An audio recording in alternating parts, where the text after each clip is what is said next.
Welcome to Barbara's Bulletin, the podcast where we bring you the latest news and updates from around the world. We have a lot of exciting stories to share with you, but first, let's start with some news from Africa. Tanzania is holding its general election today, and President Samia Suluhu Hassan is seeking re-election. However, the campaign has been marked by controversy, with opposition leaders being jailed or disqualified from running. According to reports, several opposition leaders, including Tundu Lissu of the Chadema party, have been detained or faced legal harassment, making it difficult for them to campaign effectively. Additionally, some opposition parties, such as ACT-Wazalendo, have been disqualified from participating in the election. This has raised concerns about the fairness and transparency of the electoral process. Despite these challenges, President Hassan remains a strong contender for the presidency thanks to her party's Chama cha Mapinduzi or CCM long history of dominance in Tanzanian politics. The CCM has been in power since the country gained independence in 1961, making it one of the longest ruling parties in Africa. The election is not just about the presidency, though. Voters will also be choosing members of parliament and local councillors. The campaign has focused on issues such as economic growth, healthcare, and education, with President Hassan promising to continue her party's efforts to develop the country's infrastructure and economy. As the people of Tanzania head to the polls, many are watching to see how the election will unfold and whether the opposition will be able to make any significant gains. We'll be keeping a close eye on the situation and bringing you updates as more information becomes available. We'll be right back with more of today's top news on Barbara's Bulletin. Welcome back to Barbara's Bulletin. We're diving into our middle segment today, where we explore a fascinating story that's making waves globally. In Argentina, President Javier Milei's La Libertad Avanza party has achieved a surprise victory in the country's midterm elections.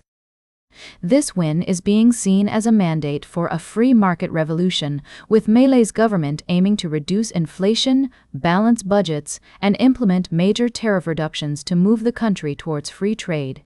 Now, let's take a closer look at what this means.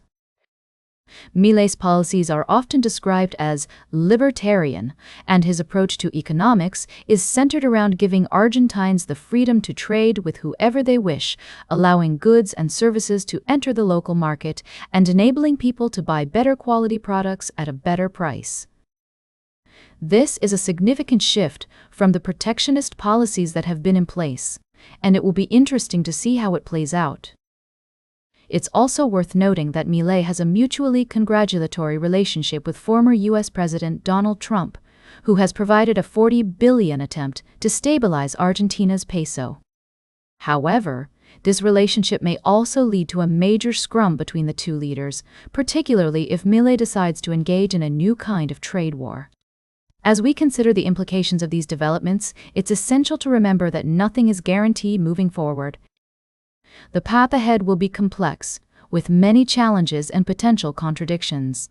Nevertheless, if Milei can manage his national political challenges and achieve some of his free market ideas, it could lead to a significant shift in economic policy, not just in Argentina, but potentially globally.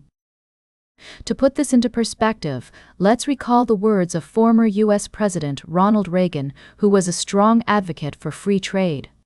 He believed that free trade agreements could strengthen economies, create jobs, and serve as a model for other nations seeking to improve their trading relationships. As we watch the situation in Argentina unfold, it will be intriguing to see if Milei's approach can lead to similar outcomes.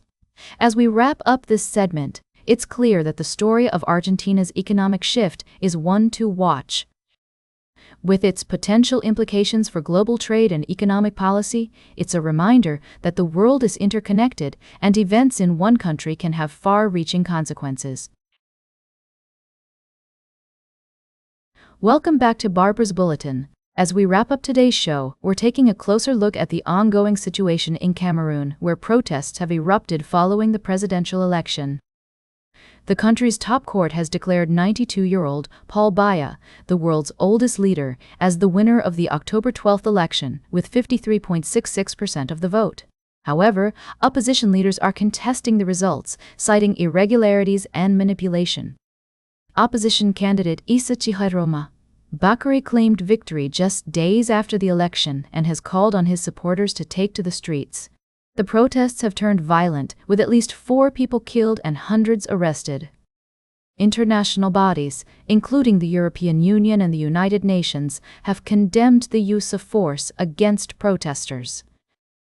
The African Union Mission has stated that the vote was conducted largely in accordance with regional and international standards, but local civil society groups have raised concerns about irregularities, including deceased voters on electoral lists and attempts at ballot box stuffing.